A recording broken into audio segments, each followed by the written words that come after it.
All right, welcome back to the second part of my talk, in which I want to present some bits and pieces of the proof of our theorem that I presented in the first part on reverse conformally invariant Sobolev inequalities.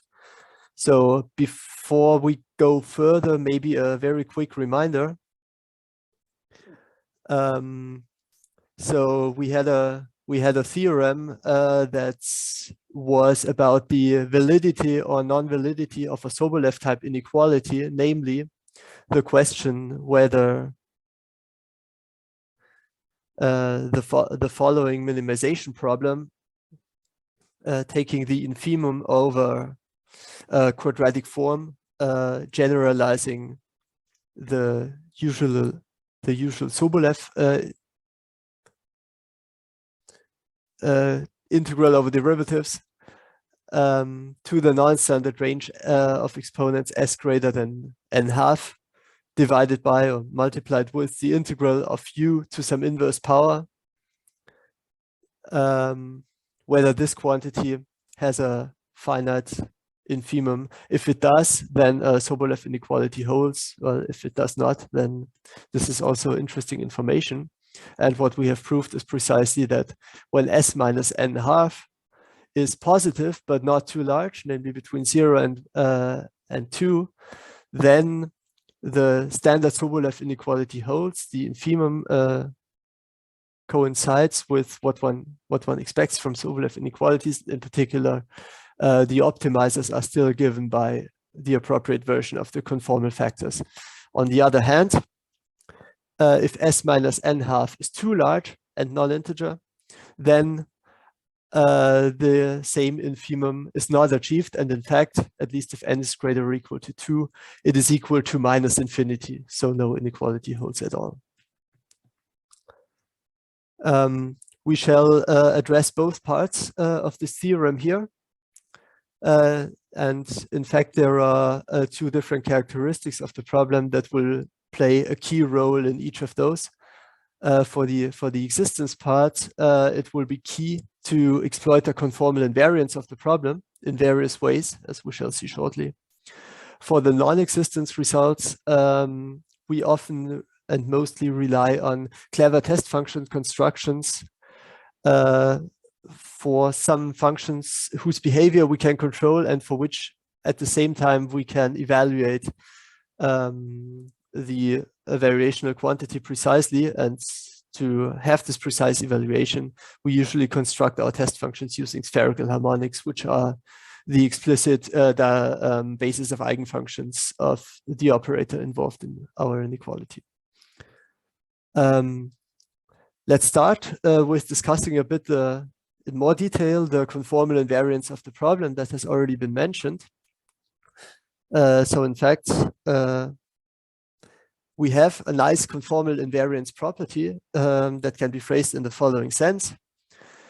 Given any conformal transformation from Sn to Sn, so mind you, a conformal transformation is a map from Sn into Sn, which leaves invariant the intersection angle between any two given curves.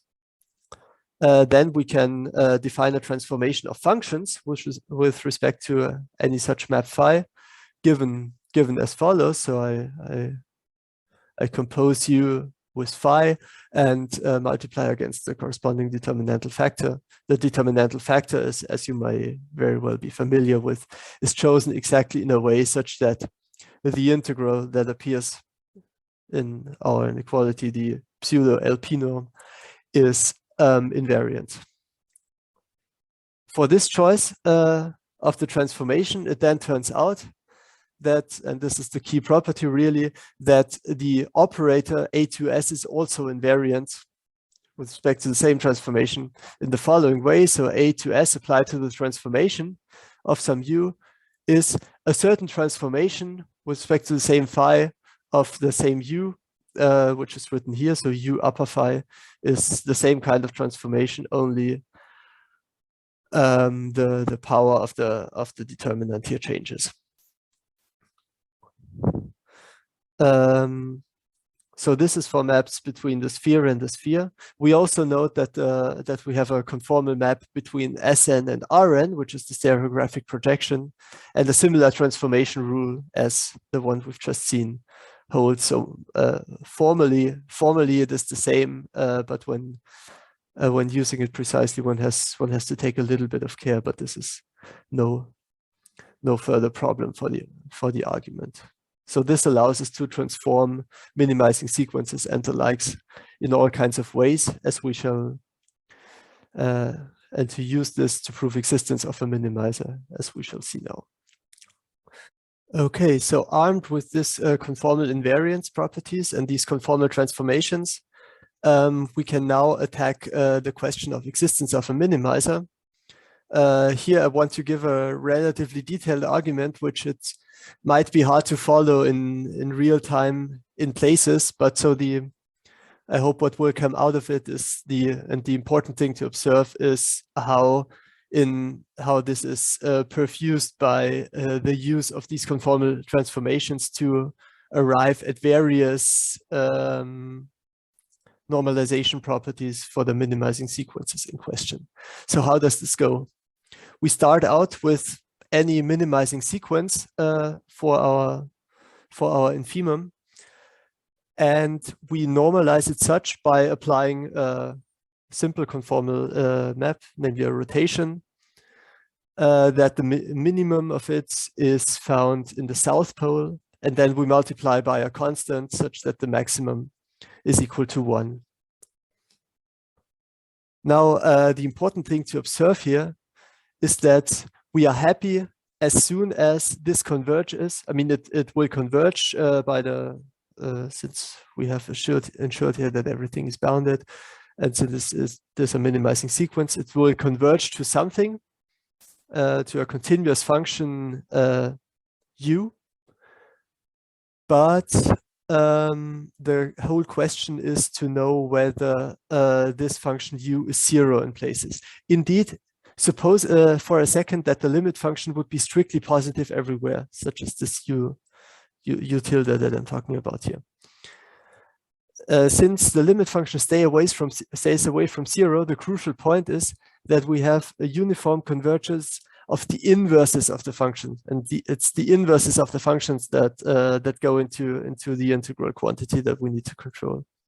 If everything is away from 0, then we have uniform convergence, no problem. Then the integrals converge, and together with the fact that the quadratic form, which is the other part of the minimization problem, can be easily seen to be weakly lower semi-continuous, we arrive by the completely standard argument at a non-trivial minimizer of the minimization problem.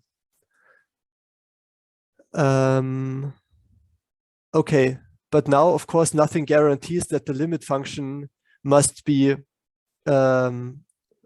strictly positive, and we need to make additional efforts in order to guarantee this.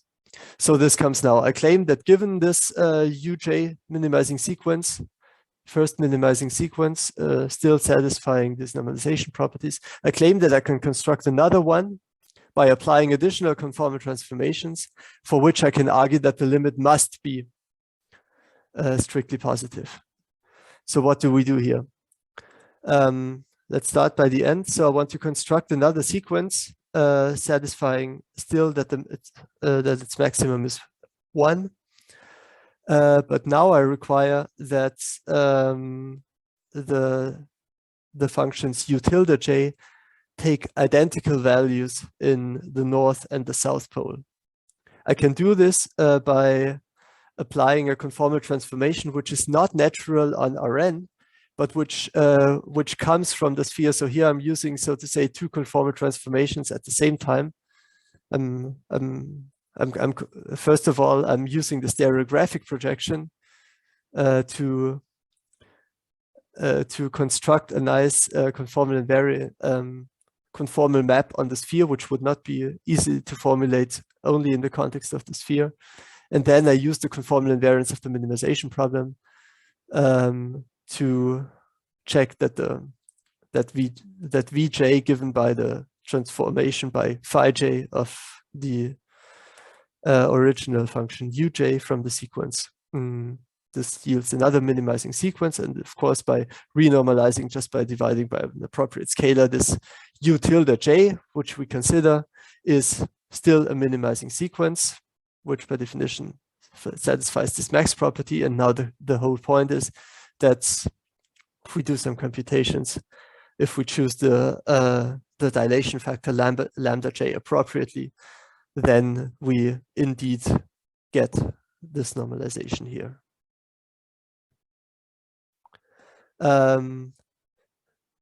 So now we need to argue that u tilde cannot be 0 anywhere. Let's do this by contradiction and assume that this is the case, namely that u is, we know it is non-negative, and let us assume that it vanishes somewhere. Then the contradiction argument relies fundamentally on the following lemma here, which is a variant of a lemma that was introduced by Hang. Namely, let S, so for simplicity, we want to consider the case where this quantity S minus n half is between 0 and 2, but for simplicity, I'm only stating the case for the interval 0, 1 here. Otherwise, the statement would just be a little bit more complicated. So suppose that we have such a function like our u tilde, namely a non-negative vanishing somewhere, then the lemma tells me that the quadratic form must be non-negative on it. And equality, that is a to s of u equals 0, under these assumptions holds only if u of omega is of this form. So this is almost of the form of the conformal factors now, but pay attention that now the psi here has norm 1 and not norm strictly less than 1 is in the conformal factors. So this is really something that vanishes, some function that vanishes in the point psi, and only in the point psi.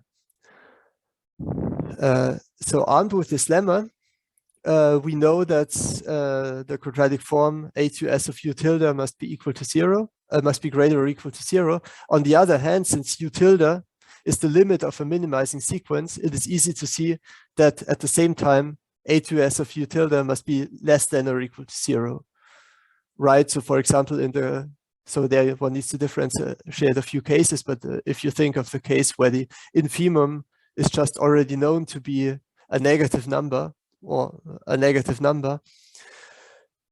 then of course the quadratic forms of the u tilde j must be negative, being minimizing sequences, and so the non-strict inequality is preserved in the limit.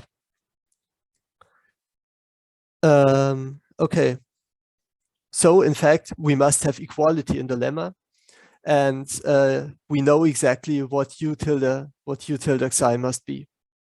And in fact, we know even more because since we imposed this normalization condition that the two values at the poles must be equal, we know that we know by this rigidity property that the psi must in fact live on the equator, right in the middle between n and s. And so with this, we can conclude the contradiction argument, because now I can do this for I can do the following chain of inequalities by plugging in the definitions, which we really don't need to go through. In detail, but it's nice to see that here we even need again the normalization property of the original minimizing sequence. So also this was not in vain that we put this. And we plug in the explicit expression of the determinant of this conformal transformation, which is computable. And then we get that that for any omega, we have this inequality here. In particular, so to get a contradiction, we should evaluate this inequality in omega equals to psi, and we get that u tilde of psi is greater or equal to a strictly positive number, which is of course a contradiction to our assumption that we started out with and that entered in the application of the key lemma here, that u tilde of psi is equal to 0. So with this contradiction, we are done, and we have proved that the limit function u tilde must in fact be strictly positive, and hence, as we've seen before, is a minimizer. Okay, so now that we have established successfully the existence of minimizers for s minus n half between 0 and 2, so in the good range, we can surprisingly easily also conclude the full classification because this can be in fact reduced to an already known result about integral equations on Rn. So to do this, this is relatively straightforward now, but again heavily relies of course on the conformal invariance of the problem, because precisely we want to transform this. So let u be the minimizer, then it satisfies an Euler-Lagrange equation involving the operator a to s, and here the corresponding negative power of u with some Lagrange multiplier that can in fact be explicitly given here. And now if we have the chance of applying the inverse of the operator to this equation. And since the inverse operator is nothing but the convolution with this nice integral kernel that we've already encountered in the discussion of the reverse HLS inequalities, we find that the minimizer actually satisfies this integral equation. Then in the second step, we can apply the stereographic transformation. This also transforms this integral equation nicely into an integral equation now for the transform US on Rn with the identical integral kernel here, only with distance written in Rn. This is the integral equation now whose solutions are in fact classified, even if the exponent here is not in the standard range s between 0 and n half, but the classification result in Yan Li's 2004 JEMS paper on moving planes for integral equation also covers this case and yields the invariable response that any positive solution to this equation must be a bubble function or translation dilation thereof times an overall scalar factor. But as we've already noticed somewhere upstream in the talk, these bubble functions stereographically transformed back, that is regaining u from the function us, is nothing but the conformal factors that we've already known. If one does the exact computation, one ends up with this expression here, which is exactly what we've been looking for.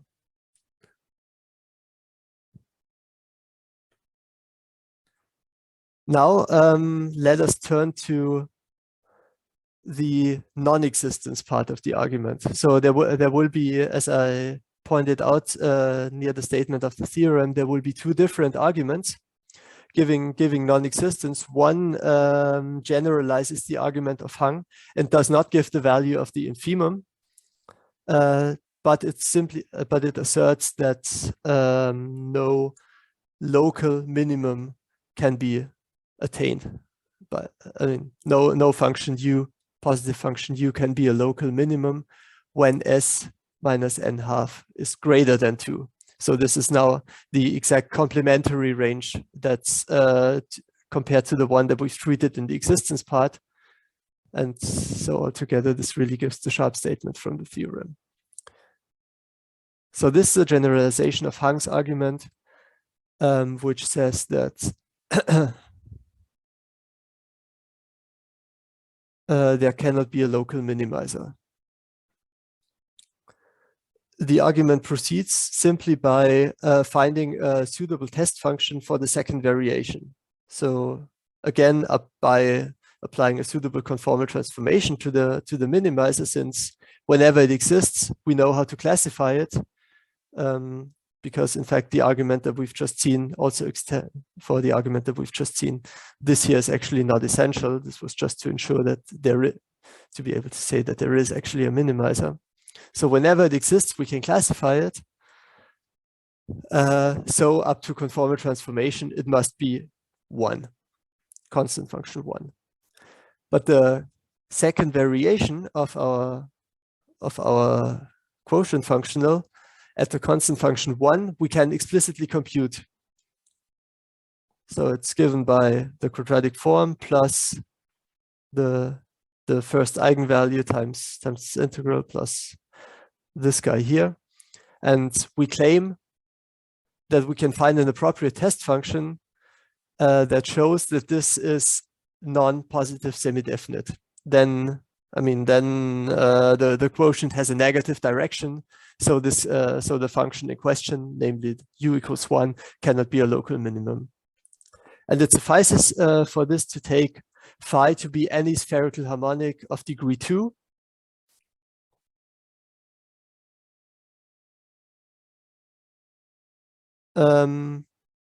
We're assuming here that the second eigenvalue alpha of 2 is here negative. Otherwise, so this amounts to saying that s minus n half is between 2k and 2k plus 1 for some k. If we are in the odd case instead of the even case, then we would have to take a spherical harmonic of degree 3. But the argument is the same. So if we take this phi, then we can easily evaluate the second variation that we've just computed.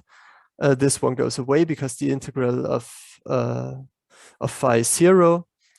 Then we're left with evaluating the first two parts. And since we know everything about the eigenvalues, we have an explicit expression for them. This simplifies to give this one here. And well, since we are have assumed that we're in the right case, this means precisely that gamma evaluated in this negative number really gives a negative value, and hence h of this phi is less than, this is a typo, this should of course be less than 0. So this is the non-existence argument of a minimizer. But then we can also give a stronger argument, at least for the with this funny restriction that the space dimension must be at least 2, that shows straight away that the infimum is in fact minus infinity, that there is no Sobolev inequality at all in these circumstances. But that there is really a sequence whose energy, whose quotient functional diverges to minus infinity. So we construct this again using spherical harmonics, but we need to be a little more careful, because we also need to ensure the right divergence properties. So we can, so the strategy here is now to choose a function which is natural for the divergence properties, and then realize in the second step that we can also write this function in terms of spherical harmonics, and hence evaluate the quadratic form on it. So what we do, again, we assume such an evenness condition, otherwise the argument would be slightly more complicated and intricate, even if it has the same spirit. So I claim that if I choose the following test function, so test function depending only on the n plus first coordinate, and I take this n plus first coordinate to the power 2k, capital K is determined by how large s minus n half is. I claim that this function has infinite integral and that its quadratic form is a finite negative number. If I can do that, then I'm happy, even if you may point out that I'm not happy because well, this is not really an admissible test function because it's 0 somewhere, whereas we wanted to minimize over strictly positive functions. But then I can simply consider the same test function plus epsilon. and let epsilon go to 0. So what is easy to evaluate for this choice is, of course, the first property. Here I can just, since this only depends on one coordinate, I can reduce this to by the right change of variable, I can reduce this to a one-dimensional integral and just see how bad the singularity is. So this is non-integrable if and only if the singularity in 0, which is given by this negative exponent here, is non-integrable. That is, if the exponent is greater or equal to 1. And this is the origin of the funny restriction n greater or equal to 2, because the condition becomes that n must be greater than this number here. But if I turn back to the relationship between s minus n half and 2 capital K, then I see that this is always between 1 and 2. So this non-integrability is fulfilled at least with this choice of test function, if and only if n is greater or equal to 2. For n equals 1, we could not say the same thing.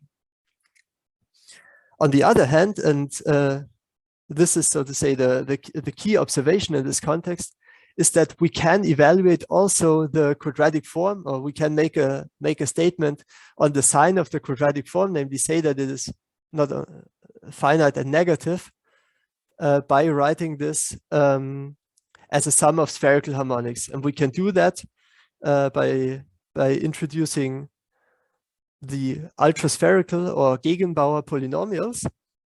And I claim to you that this test function that we have chosen can in fact be written as a finite sum of Gegenbauer polynomials, which are spherical harmonics of degree L. If I can do that, then I'm certainly happy, right? Because if you believe me that this thing here is really a spherical harmonic of degree of degree 2k, then I have proved that I can write my function as a sum of spherical harmonics of degree 2k, and in fact only of such which live in the negative eigenspaces. So remember that the low-lying eigenvalues are alternately positive and negative, but what I do here, so see that this CL is a spherical harmonic of degree L, and since I have only even numbers 2k arising here, only the positive, only the even degrees of spherical harmonics are occupied in this sum. So a long story short, and so this is possible, as one can easily realize by the properties of Gegenbauer polynomials. And then in the end, I can evaluate the quadratic form a to s of u to be a finite sum of negative coefficients, simply because I have shown that my test function can be represented only by low spherical harmonics, for which I know that the corresponding eigenvalue is negative. Since this is a sum of strictly negative summands, it is strictly negative. A last comment: if we are in the odd case, then the argument really is similar. But now we have to occupy only but now what changes is precisely what we've exploited here in the end, that not the even eigenvalues are negative, but the odd eigenvalues are negative. So I should, in the same spirit, I should choose something like a function omega n plus 1 to the 2k plus 1, and write this by the same argument. I can write this as a sum of odd spherical harmonics, but this is not positive anymore, and I will have to compensate for this by adding an even power, which is a smaller power of omega n plus 1, which will ensure then overall positivity, or non-negativity rather. This should be greater or equal. And now you can also see why the argument is more intricate, because now I don't only have eigenvalues of one sign, but I have eigenvalues of both signs appearing in the evaluation of my quadratic form. And I really have to check that there is a balance between two of them. I always have to take the difference between two of them and check that the negative one wins, so that again, the overall quadratic form has a sign. I think this is all I wanted to say. Many thanks for listening until the end. And I will be happy if some questions are open to answer those in a separate Zoom session, if this will be organized. Thank you very much for your attention and take care. Bye-bye.